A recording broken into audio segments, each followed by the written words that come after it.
آگ میں ڈال دیا۔ اللہ تبارک و تعالیٰ نے اس آگ کو گلے گلزار بنا دیا ابراہیم علیہ السلام کے لیے، اور اللہ تبارک و تعالیٰ نے فرمایا یا نار کونی بردا وسلاما علی ابراہیم، اے آگ تو ابراہیم کو نہ جلاؤ بلکہ اس کے لیے پھول اور گلزار بن جاؤ۔ چنانچہ نمرود نے دیکھا کہ وہ آگ جو 6 مہینے لکڑی اکٹھا کر کے جلائی گئی، وہ آگ ابراہیم کو نہیں جلا سکی۔ پھر میٹنگ بلایا اور بلانے کے بعد کہا کہ ایک جنت تیار کرو، اسی دنیا میں جنت بناؤ۔ نمرود لگا دیا جنت بنانے کے لیے، طرح طرح کے باغ، طرح طرح کے میوے اور طرح طرح کی چیزیں، بہت ہی خوبصورت جنت بنانا نمرود شروع کیا، اور ڈیٹ متعین کر لیا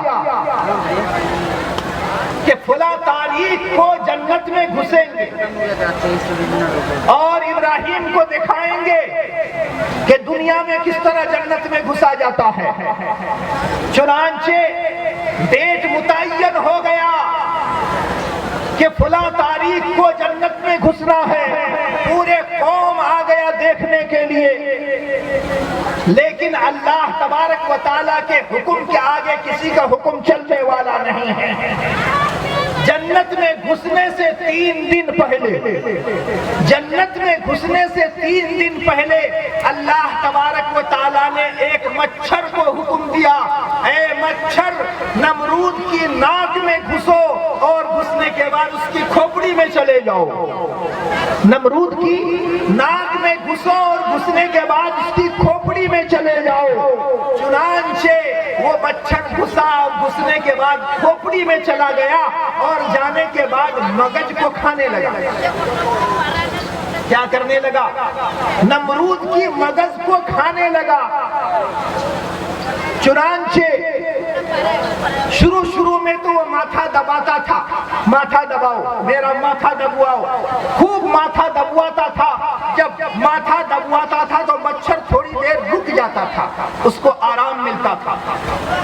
پھر جب مچھر نمرود کے مغز کو کھانے لگا اور دبانے سے کام نہیں چل رہا ہے، تو نمرود نے کہا کہ تھوڑا سا مکہ مارو۔ جب مکہ مارتا تھا سر میں تو وہ مچھر تھوڑی دیر کے لیے رک جاتا تھا اور پھر اس کے بعد کھانا شروع کر دیتا تھا۔ اب یہی کرتے کرتے وہ جو ڈیٹ دیا تھا جنت میں گھسنے کا، وہ ڈیلے ہوتے چلا گیا، جنت کا وہ ڈیٹ فیل ہوتے چلا گیا۔ نمرود کی طبیعت درست نہیں ہو رہی ہے، وہ جنت میں جائے گا کیسے؟ اس لیے ڈیٹ ڈیلے ہوتے چلا گیا۔ اب مکہ سے کام نہیں چل رہا ہے۔ نمرود نے کہا کہ میرے ماتھے پر زوردار چوٹ لگاؤ۔ چنانچہ کوئی جوتا لے کر، کوئی چپل لے کر نمرود کے ماتھے پر مارتا رہا۔ جب بہت زور سے مارتا تھا مچھر رک جاتا تھا، اور جب مارنا چھوڑ دیتا تھا مچھر کاٹنے لگتا تھا۔ چنانچہ اسی طرح جوتا مارتے مارتے ایک پہلوان نیا ٹولہ کا آیا اور وہ جوتا اٹھا کے نمرود کے کھوپڑی میں اتنا زور سے مارا کہ کھوپڑی پھٹ کے نکل گئی، اور وہ مچھر جو اس کا مغز کھا رہا تھا، وہ کھاتے کھاتے کتابوں میں لکھا ہے کہ چڑیا کے اتنا بڑا ہو گیا تھا، مغز کھاتے کھاتے چڑیا کے اتنا بڑا ہو گیا تھا، اور نمرود کی کھوپڑی پھٹی، اور پھٹنے کے بعد وہ مچھر بڑا شکل میں اس کے کھوپڑی سے مغز کھا کر اڑ گیا، اور کھوپڑی پھٹنے کی وجہ سے نمرود وہیں کا وہیں ڈھیر ہو گیا، اپنے جنت میں جا نہیں سکا۔ اب بتاؤ نیا ٹولہ کے لوگوں، کامیاب کون ہوا؟ نمرود کامیاب ہوا کہ ابراہیم کامیاب ہوا؟ کامیاب ابراہیم ہوا۔ ابراہیم کی بیوی کامیاب ہوئی اور ان کا بھتیجا لوط کامیاب ہوا۔ صرف 3 آدمی کامیاب ہوئے، باقی سارے کے سارے لوگ کامیاب نہیں ہوئے۔ پوری انسان کی ہسٹری اور پوری انسان کی تاریخ اس سے بڑی پڑی ہے واقعات سے بڑی پڑی ہے کہ کس طرح جو لوگ ایمان لائے وہ کامیاب ہوئے اور جو لوگ ایمان نہیں لائے وہ کامیاب نہیں ہوئے۔ اس سے آگے چلیے گا تو موسیٰ علیہ السلام کا قصہ ملے گا۔ آپ کو معلوم ہے کہ موسیٰ علیہ السلام اور بنی اسرائیل کامیاب ہوا اور فرعون کامیاب نہیں ہوا۔ اس سے آگے جائیے گا تو عیسیٰ علیہ السلام کا قصہ ملے گا۔ عیسیٰ علیہ السلام نے بھی دین کی تبلیغ کی، لیکن کتنے آدمی عیسیٰ علیہ السلام پر ایمان لائے؟ صرف 12 آدمی عیسیٰ علیہ السلام پر ایمان لائے، باقی لوگ ان کے دشمن ہو گئے، یہاں تک کہ عیسیٰ علیہ السلام کے قتل کے در پہ ہو گئے۔ چنانچہ اللہ تبارک و تعالیٰ نے عیسیٰ علیہ السلام کو اس دنیا سے اوپر اٹھا لیا، اور کامیاب کون ہوا؟ کامیاب وہ 12 آدمی ہوئے، باقی لوگ کامیاب نہیں ہوئے۔ ابھی دیکھ رہے ہیں نا آپ اللہ کے نبی کی ہسٹری پڑھیے، آخری نبی احمد مصطفیٰ محمد مصطفیٰ صلی اللہ علیہ وسلم کی ہسٹری پڑھیے، محمد مصطفیٰ صلی اللہ علیہ وسلم کی زندگی کا مطالعہ کیجئے تو آپ کو معلوم ہوگا کہ اللہ کے نبی صلی اللہ علیہ وسلم نے 40 سال کی عمر میں جب نبوت کا اعلان کیا اور اللہ کے نبی صلی اللہ علیہ وسلم نے فرمایا یا ایھا الناس قولوا لا الہ الا اللہ تفلحوا، اے لوگو لا الہ الا اللہ کہہ لو کامیاب ہو جاؤ گے۔ پورا عرب محمد عربی صلی اللہ علیہ وسلم کا دشمن بن گیا، سارا کا سارا عرب محمد عربی کے پیچھے پڑ گیا، یہاں تک کہ محمد عربی اور اس کے ساتھی کو سارے کے سارے صحابہ کرام کو مارنے کے در پہ ہو گئے، بہت ساروں کو مارا اور تکلیفیں پہنچائی، اور یہی نہیں بلکہ اپنے گھر کو چھوڑنے پر مجبور کر دیا۔ اللہ کے نبی صلی اللہ علیہ وسلم اور صحابہ کرام مکہ کو چھوڑ کر مدینہ چلے گئے۔ اللہ کے نبی صلی اللہ علیہ وسلم کی آنکھوں میں آنسو ہے، مکہ کو چھوڑ کے جا رہے ہیں۔ اللہ کے نبی صلی اللہ علیہ وسلم مکہ کے باہر نکل کے دعا کرتے ہیں، اے مکہ، اے مکہ، اے کعبہ، اے کعبہ، مجھے تم سے محبت ہے، میں تم سے محبت کرتا ہوں، لیکن یہاں کے لوگ مجھے رہنے نہیں دیتے، اس لیے اس کو چھوڑ کر میں جا رہا ہوں۔ اللہ کے نبی صلی اللہ علیہ وسلم مکہ چھوڑ کر مدینہ چلے گئے، مدینہ میں بھی مکہ کے لوگ مدینہ میں بھی لڑنے کے لیے چلے گئے اور لوگوں کو تکلیف پہنچانے کی کوشش کی، لیکن نتیجہ کیا نکلا؟ نتیجہ یہ نکلا کہ سن 8 ہجری میں اللہ کے نبی صلی اللہ علیہ وسلم 10,000 صحابہ کرام رضوان اللہ علیہم اجمعین کے ساتھ آتے ہیں، اور آنے کے بعد مکہ میں داخل ہوتے ہیں اور مکہ کو فتح کرتے ہیں، اور خانہ کعبہ کے چھت پر حضرت بلال کو حکم فرماتے ہیں، حضرت بلال حبشی رضی اللہ تعالی عنہ خانہ کعبہ پر چڑھ کر اذان دیتے ہیں۔ کامیاب کون ہوا؟ کامیاب وہ انسان ہوا جنہوں نے اللہ کے نبی کو مانا۔ ابو بکر کامیاب ہوا، عمر کامیاب ہوا، عثمان کامیاب ہوا، علی کامیاب ہوا، صحابہ کرام کامیاب ہوئے، لیکن ابو جہل کامیاب نہیں ہوا، امیہ کامیاب نہیں ہوا، شیبہ کامیاب نہیں ہوا، کفار مکہ کامیاب نہیں ہوئے، ابو لہب کامیاب نہیں ہوا۔ یہ سارے کے سارے لوگ اس دنیا میں بھی خسارے میں گئے اور آخرت میں بھی جا کے جہنم میں چلے گئے۔ اس لیے میرے بھائیوں، اس دنیا کی رنگینی میں پڑنے کی ضرورت نہیں ہے، یہ اصلاح معاشرہ کا جلسہ ہے۔ اصلاح معاشرہ کے جلسے میں نیا ٹولہ کے لوگوں کو یہ پیغام لے کر جانا ہوگا کہ آج سے انشاءاللہ ہم سب توبہ کریں گے، آج سے انشاءاللہ ہم اپنے موبائلوں کو طلاق دیں گے، آج سے انشاءاللہ ہم یوٹیوب کو نہیں چلائیں گے، آج سے انشاءاللہ ہم فیس بک میں اپنا ٹائم برباد نہیں کریں گے، ہم ٹویٹر میں اپنا ٹائم برباد نہیں کریں گے، آج سے ہم قرآن کریم کو اپنے سینے سے لگانے کی کوشش کریں گے، قرآن کریم کو اپنے گھر کی زینت بنانے کی کوشش کریں گے۔ میرے بھائیوں، آج کے اس جلسے میں ہمیں اور آپ کو یہ پیغام لے کر جانا ہے کہ ہمیں اپنی اپنی مسجدوں کو آباد کرنی ہے۔ ابھی مسجد میں بیٹھا تھا، ایک صاحب فرما رہے تھے کہ ہمارے گاؤں میں تو 40 آدمی مسجد میں ہوتا ہے، لیکن اور گاؤں میں 7 آدمی، کسی گاؤں میں 3 آدمی، کسی گاؤں میں 5 آدمی عشاء کی نماز میں ہوتا ہے۔ جب ایک محلے میں، ایک گاؤں میں 700 گھر ہے، 1000 گھر ہے، لیکن نمازی کتنے ہیں؟ 10 نمازی ہیں، 7 نمازی ہیں، 11 نمازی ہیں، مسجد ویران پڑی ہوئی ہے۔ ہم مسلمان صرف کھانے والے مسلمان ہو گئے ہیں۔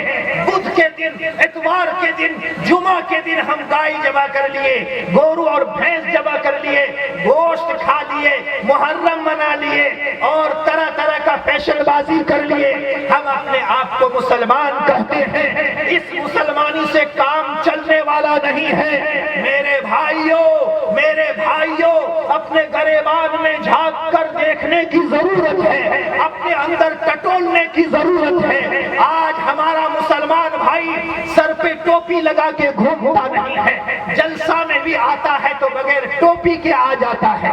ہمارے اندر دین نہیں ہے، جبکہ اللہ کے نبی صلی اللہ علیہ وسلم، صحابہ کرام رضوان اللہ علیہم اجمعین کی زندگی میں یہ بات نہیں ملتی ہے کہ اللہ کے نبی صلی اللہ علیہ وسلم صحابہ کرام اجمعین ننگے سر گھما کرتے تھے۔ اللہ کے نبی ننگے سر نہیں گھما کرتے تھے، صحابہ کرام ننگے سر نہیں گھما کرتے تھے، سروں پہ ٹوپی ہوتی تھی، سروں پہ پگڑی ہوتی تھی۔ لیکن آج مسلمان اپنا شعار کھو دیا ہے، اپنی پہچان کھو دیا ہے۔ آج ٹرین میں ایک انسان سفر کرتا ہے، اگر 3 پنجابی ٹرین میں بیٹھا ہوا ہو، 4 پنجابی ٹرین میں بیٹھا ہوا ہو، اس کی بیٹی بیٹھی ہوئی ہو، کوئی بھی نوجوان ہمت نہیں کر پاتا ہے کہ اس پنجابی کی بیٹی کو چھیڑ دے، اس کو برا بھلا کہہ دے، کیونکہ وہ پنجابی نظر آتا ہے، وہ پگڑی پہنا ہوا ہے۔ وہ نوجوان ڈرے گا، وہ لفنگے ڈریں گے کہ یہاں پر پنجابی کی تعداد ہے، ہم اس کی بیٹی کو چھیڑیں گے، اس کی بہو کو چھیڑیں گے، اس کی عورت کو چھیڑیں گے تو ہماری خیریت نہیں ہے۔ اسی ٹرین میں 50 مسلمان نوجوان رہتے ہیں، لیکن ان کی بہن کو چھیڑا جاتا ہے، اس کی بیوی کو چھیڑا جاتا ہے، اس کی عورت کو چھیڑا جاتا ہے، لیکن یہ مسلمان کچھ نہیں کر پاتے اور یہ مسلمان اپنی پہچان کھو دیے ہیں۔ کیوں کچھ نہیں پڑھ پاتے اور کیوں وہ لفنگے چھیڑتے ہیں؟ اس وجہ سے چھیڑتے ہیں کہ ہمارے سر میں ٹوپی نہیں ہے، ہم دکھنے میں یہ نہیں لگتے کہ مسلمان ہیں، لیکن اسی ڈبے میں اگر ایک جماعت کے آدمی گھس جائے، 10 جماعت کا آدمی گھس جائے، ایک مسلمان لڑکی برقع پہن کے بیٹھا ہوا ہو، کسی لفنگے کی ہمت نہیں ہوتی ہے کہ وہ اس لڑکی کو چھیڑ دے، کیونکہ اس ٹرین میں اور اس ڈبے میں ٹوپی پہنا ہوا اور پگڑی پہنا ہوا مسلمان نظر آتا ہے۔ ٹوپی پہنا ہوا اور پگڑی پہنا ہوا مسلمان نظر آتا ہے۔ مسلمانوں اپنی پہچان کو بناؤ، اپنے تشخص کو قائم رکھو، آج سروں پہ ٹوپیاں لگاؤ۔ میں آپ کو بتاتا چلوں کہ ایک گاؤں میں ہندو اور مسلمان کا رائٹ ہو جاتا ہے۔ کیا ہو جاتا ہے؟ ہندو اور مسلمان کا رائٹ ہو جاتا ہے، چنانچہ اس گاؤں میں مسلمان کم ہوتے ہیں، ہندوؤں کی تعداد زیادہ ہوتی ہے، مسلمان کم ہندو زیادہ۔ مسلمان ڈرے ہوئے ہیں کہ پتہ نہیں کیا ہو جائے، رائٹ ہو گیا ہے، کہیں رات میں حملہ نہ ہو جائے، کہیں صبح حملہ نہ ہو جائے۔ چنانچہ مسجد کے امام صاحب کے پاس، مولوی صاحب کے پاس گاؤں والے حاضر ہوتے ہیں اور حاضر ہونے کے بعد یوں فرماتے ہیں کہ مولوی صاحب کچھ کیجئے، ہمارے گاؤں میں پتہ نہیں کب ہنگامہ برپا ہو جائے۔ مولوی صاحب کہنے لگتے ہیں کہ چلو ایک کام کرتے ہیں، جاتے ہیں ٹاؤن میں اور ٹاؤن میں جانے کے بعد کچھ ٹوپیاں خرید کے لاتے ہیں۔ چنانچہ امام صاحب جاتے ہیں اور 5000 ٹوپیاں خرید کے لے کے آتے ہیں۔ کتنی ٹوپیاں؟ 5000 ٹوپیاں خرید کے لے کے آتے ہیں اور مسجد میں مشورہ ہوتا ہے، سارے نوجوانوں کو بلاتے ہیں اور بلانے کے بعد کہتے ہیں یہ ٹوپیاں لو اور پورے گاؤں میں تقسیم کر دو اور ہر گاؤں میں، ہر گھر میں یہ اعلان کر دو کہ صبح جب وہ وہ نکلے تو سر میں ٹوپی لگا کر نکلے. چنانچہ صبح جب 5000 گھروں سے 5000 آدمی ٹوپی لگا کے نکلتے ہیں تو اس گاؤں میں جتنے بھی غیر مسلم ہوتے ہیں وہ دیکھتے ہیں کہ باپ رے اس گاؤں میں اتنے مسلمان نہیں تھے, یہ نئے مسلمان کہاں سے آ گئے, لگتا ہے دوسرے گاؤں سے بھاڑا کر کے لایا ہے. چنانچہ ان لوگوں کی ہمت پست ہو جاتی ہے اور اس گاؤں میں رائٹ نہیں ہوتا ہے, اس گاؤں کو تباہ اور برباد کرنے سے یہ ٹوپی بچا لیتی ہے, مسلمانوں کا تشخص بچا لیتا ہے. اس لیے مسلمانوں آج کے اصلاح معاشرہ کے جلسے سے یہ پیغام لے کر جانا ہے کہ انشاءاللہ اپنے سروں کو ٹوپیوں سے آباد کرنا ہے.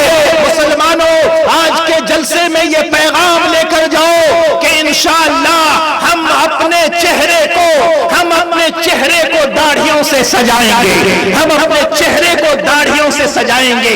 کیا بات ہے, وہ لوگ جن کی شادی نہیں ہوئی ہے وہ داڑھی نہیں رکھتے تو بات سمجھ میں آتی ہے کہ ابھی ان کو چھوری پسند کرنی ہے, ابھی اس کو لڑکی پسند کرنی ہے, اس کے بعد شادی کرنی ہے.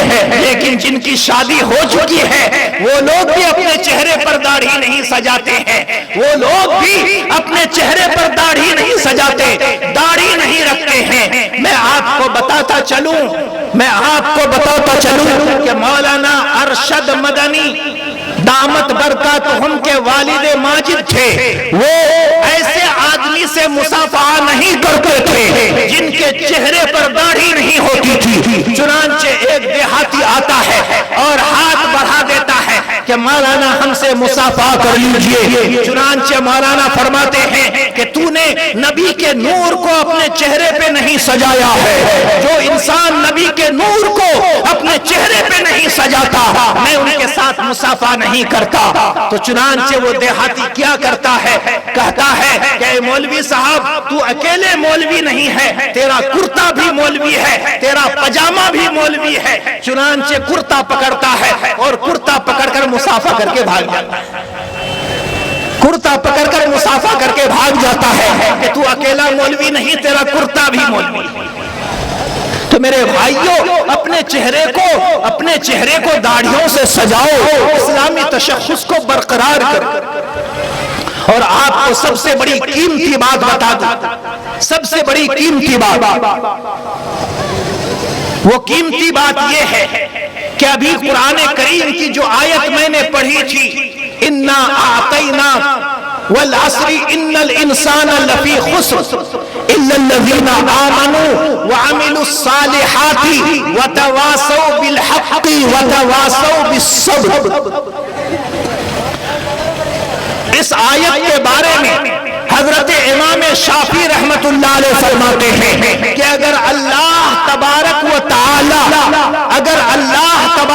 تعالی پورے قرآن کریم کو نازل نہیں فرماتے بلکہ صرف اسی ایک آیت اور اسی ایک سورت کو نازل فرماتے, کون سی سورت؟ والعصر, سورہ عصر کو نازل فرماتے, تو یہ سورہ عصر اتنا پاورفل ہے کہ یہ انسان کی رہنمائی کے لیے, انسان کی ہدایت کے لیے کافی تھا. یہ پاورفل ہے. میرے بھائیوں قرآن کریم کی تلاوت کیا کرو. آج قرآن کریم کی ہم اور آپ تلاوت نہیں کرتے, آج قرآن کریم کو ہم اور آپ پڑھتے نہیں ہیں. آج صبح اٹھتے ہیں موبائل دیکھتے ہیں, شام کو موبائل دیکھتے ہیں. یہ موبائل نے ہم سے قرآن کریم کو چھین لیا ہے.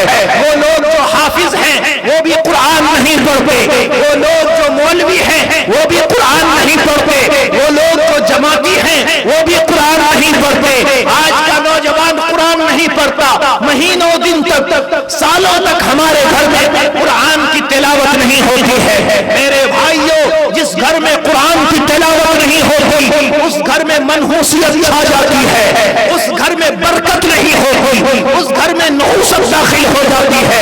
میرے بھائیوں قرآن کریم کی تلاوت کرو, قرآن کریم کی تلاوت کرو گے گھر نور سے بھرے گا, گھر میں برکت نازل ہوگی, گھر میں پریشانیاں دور ہوگی, گھر سے پریشانیاں دور ہوگی.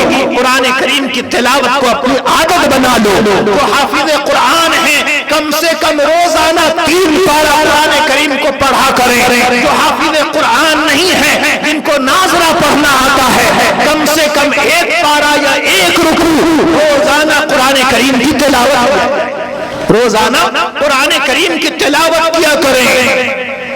اور دوسرا پیغام جو آج ہم کو اس جلسہ میں دینا ہے وہ پیغام یہ ہے کہ اپنے مسجدوں کو لازم پکڑ لو. نماز شروع کر دو. آج مسجدوں میں نمازی نہیں ہے. میں آپ کو بتاتا چلوں کہ نماز ایک ایسی عبادت ہے جو کسی بھی حالت میں معاف نہیں ہے. نماز کسی بھی حالت میں معاف نہیں ہے. کوئی انسان روزہ نہیں رکھ سکتا سفر میں ہے. اللہ تبارک و تعالیٰ نے فرمایا تم سفر میں ہو روزہ نہیں رکھ سکتے ہو بعد میں روزہ رکھ لینا. کوئی انسان ایسا ہے جس پر حج فرض ہوا ہے لیکن وہ حج نہیں کر سکتا, ابھی نہیں جا سکتا. علماء کرام فرماتے ہیں اس سال نہیں اگلے سال چلے جانا, اگلے سال نہیں اس سے اگلے سال چلے جانا. اس کو ڈیلے کرنے کی اجازت ہے. کوئی انسان زکوٰۃ اس پر فرض ہو گیا لیکن آج زکوٰۃ نہیں دے سکتا, 2 دن بعد زکوٰۃ دے.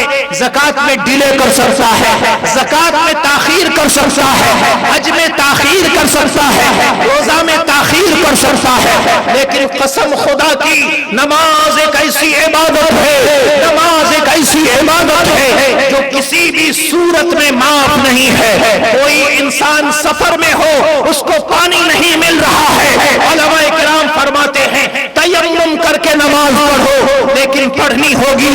کوئی انسان بیمار ہے وہ کھڑے ہو کر نماز نہیں پڑھ سکتا ہے. علماء کرام فرماتے ہیں کوئی بات نہیں بیٹھ کر نماز پڑھو.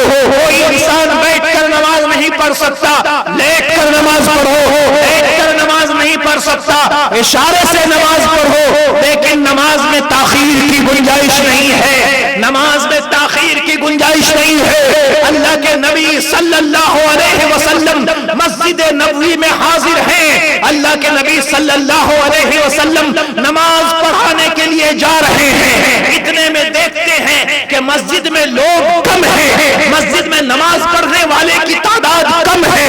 اللہ کے نبی صلی اللہ علیہ وسلم کا چہرہ لال ہو جاتا ہے, اللہ کے نبی صلی اللہ علیہ وسلم کا چہرہ سرخ ہو جاتا ہے. اللہ کے نبی صلی اللہ علیہ وسلم کھڑے ہوتے ہیں اور فرماتے ہیں اے لوگوں میری طبیعت یہ چاہ رہی ہے کہ میں اپنی جگہ کسی کو امام بنا دوں اور میں جاؤں ان لوگوں کے گھروں میں جو لوگ نماز پڑھنے نہیں آئے ہیں, جو لوگ بنا کسی عذر کے اپنے گھروں میں بیٹھے ہیں. میں ان کے گھروں میں جا کر آگ لگا دوں, میں ان کے گھروں میں جا کر آگ لگا دوں. لیکن اللہ کے نبی نے فرمایا کہ میں ان کے گھر میں آگ اس وجہ سے نہیں لگا رہا کیونکہ ان کے گھر میں بوڑھے ہیں, ان کے گھر میں بیمار ہیں, ان کے گھر میں عورتیں ہیں, ان کے گھر میں بچیاں ہیں. اس وجہ سے میں ان کے گھر میں آگ نہیں لگا رہا. میرے بھائیوں یہاں ایک پوائنٹ سنو, ایک غور کرو. غور کرنے کی بات ہے اللہ کے نبی صلی اللہ علیہ وسلم جو چیز کی خواہش اپنے دل میں پیدا کرتے تھے اللہ تعالیٰ اس کو پورا کر کے دکھاتا تھا. اللہ کے نبی کی خواہش تھی کہ لوگوں نماز نہیں پڑھنے آئے اس کے گھر میں آگ لگا دوں, جو لوگ بنا عذر کے نماز نہیں پڑھنے آئے اس کے گھر میں آگ لگا دوں. اللہ تبارک و تعالیٰ نے حضور پاک صلی اللہ علیہ وسلم کو بھی پورا فرمایا ہے. اللہ کے نبی نے گھر میں آگ تو نہیں لگائی لیکن آج ان گھروں کا مطالعہ کیجئے, ان گھروں کے حالات کو دیکھیے تو آپ کو پتا چلے گا جو لوگ نماز نہیں پڑھتے ہیں ان کے گھر میں آگ لگی ہوئی ہے. یہ آگ کس چیز کی ہے؟ یہ آگ پریشانی کی لگی ہوئی ہے.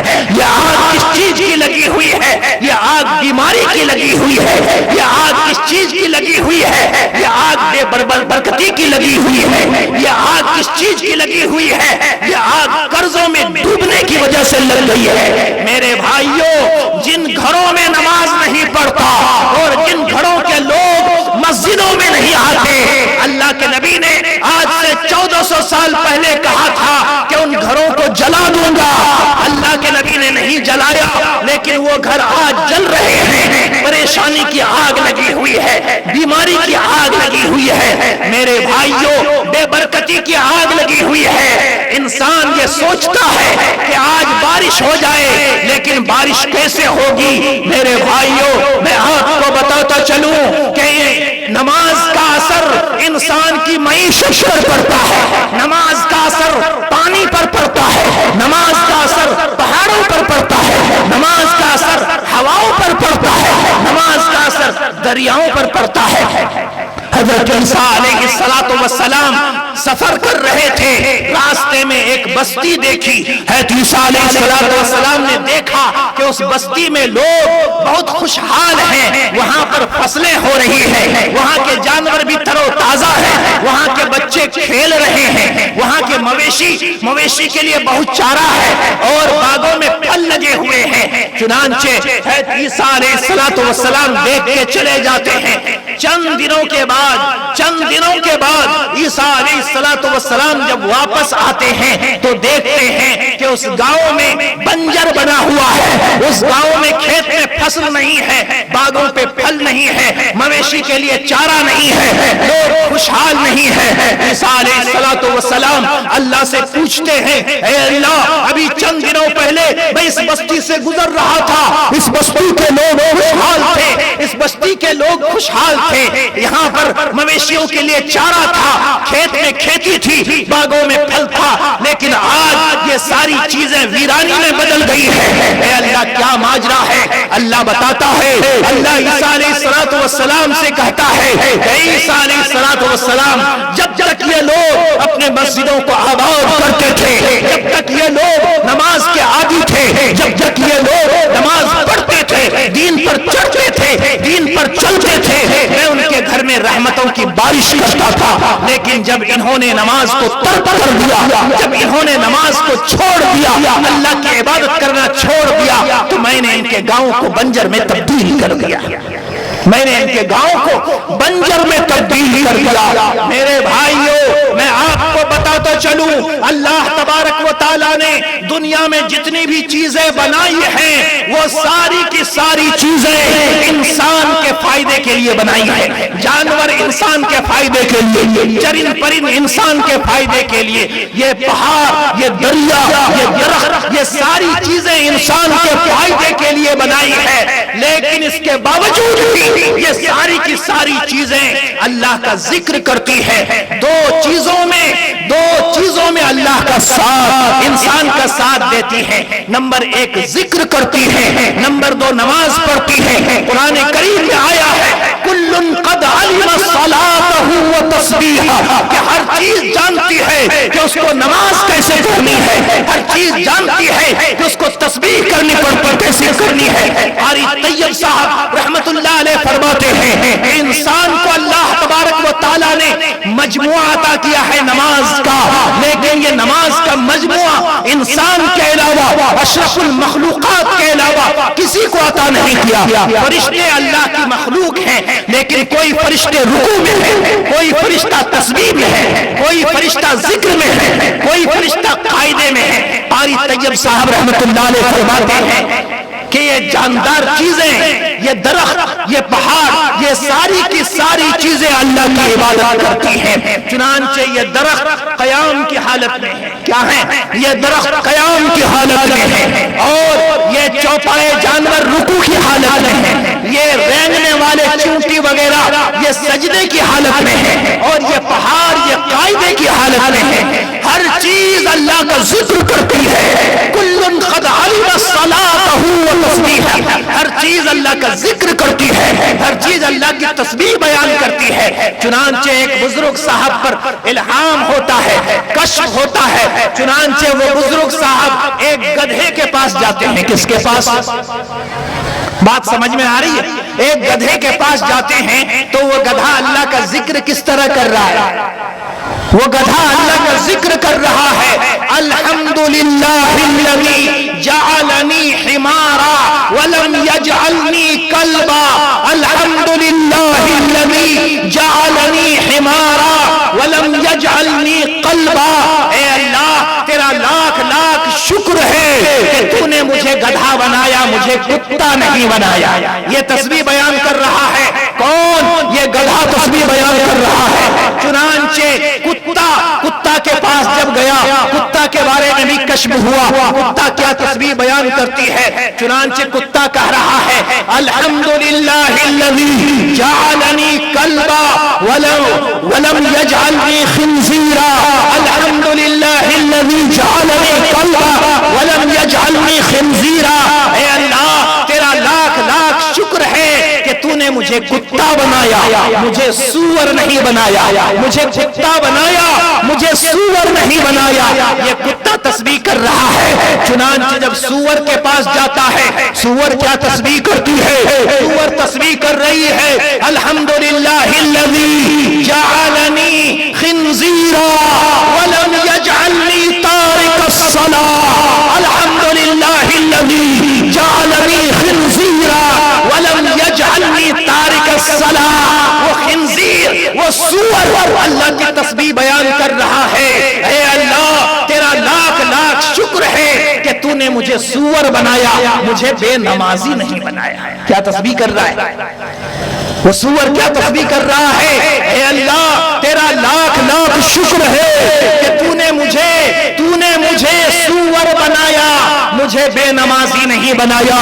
میرے بھائیوں, امام احمد ابن حنبل کے نزدیک کوئی انسان اگر نماز نہیں پڑھتا تو وہ کافر ہو جاتا ہے. کوئی انسان اگر الارم لگاتا ہے دن 8 بجے کا کہ صبح اٹھوں گا اور اٹھنے کے بعد میں کام کاج میں چلے جاؤں گا, فجر کی نماز کا الارم نہیں لگاتا, وہ نماز نہیں پڑھتا.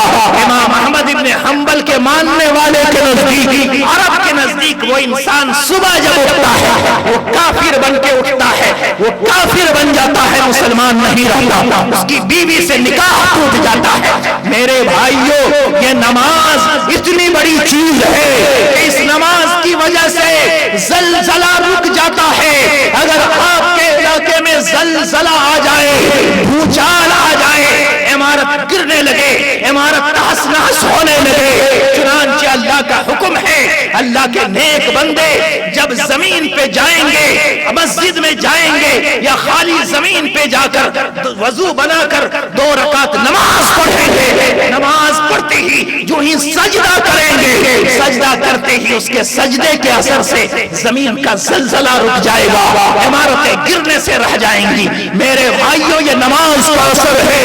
چنانچہ نماز کا اثر ہے. اللہ تبارک و تعالیٰ نے اپنے نبی کی زبانی فرمایا کہ کسی علاقے میں بارش نہیں ہو رہی ہے, بادل غصہ بنا ہوا ہے, بادل کنجوس بنا ہوا ہے, بادل نظر آتا ہے لیکن پانی نہیں برستا, لوگ پانیوں کے لیے ترس رہے ہیں, کوئی کام نہیں کرنا ہے. علماء کرام فرماتے ہیں قرآن کریم میں اور احادیث میں بھرا ہوا ہے. چنانچہ وہ لوگ جہاں پر بارش نہیں ہو رہی ہے اگر 2 رکعت نماز استسقاء پڑھ لیں, 2 رکعت نماز استسقاء پڑھ لیں, چنانچہ اللہ کا حکم نازل ہو جاتا ہے اور موسلادھار بارش شروع ہونے لگتی ہے. یہ نماز کا اثر ہے. کوئی انسان کشتی میں سوار ہوا ہے, سمندر میں جا رہا ہے, سمندر میں جاتے جاتے اس کی کشتی موجوں کا شکار ہو جاتی ہے اور موجیں اتنا خطرناک ہے کہ اس کی کشتی کو توڑ دے گی, اس کی کشتی کو ریزہ ریزہ کر دے گی. چنانچہ اللہ کا حکم ہے کہ لوگوں, کشتی میں جتنے لوگ سوار ہیں وہ لوگ نماز پڑھنے لگے. قسم خدا کی تو یہ سجدہ کشتی میں ہوگا, اس سجدے کے اثر سے وہ موجیں رک جائیں گی اور کشتی کنارے پر لگ جائیں گی. جب سورج گرہن ہو جائے, اللہ کے نبی کا حکم نہیں ہے نماز, اللہ کے نبی کا حکم نہیں ہے روزہ رکھو, اللہ کے نبی کا حکم نہیں ہے زکات دو, اللہ کے نبی کا حکم نہیں ہے حج کرنے جاؤ. اللہ کے نبی کا حکم ہے جب سورج گرہن ہو جائے, جب چاند گرہن ہو جائے, سائنس ٹیکنالوجی کچھ کہتی ہے کہنے دو, لیکن آپ کی شریعت کہتی ہے کہ جب سورج گرہن ہو جائے 2 رکعت نماز خسوف, 2 رکعت نماز خسوف پڑھو. سورج گرہن اور چاند گرہن میں 2 رکعت نماز پڑھو. تم نماز پڑھو گے, سورج گرہن ختم ہو جائے گا, چاند گرہن ختم ہو جائے گا. آج تھوڑی تھوڑی بات میں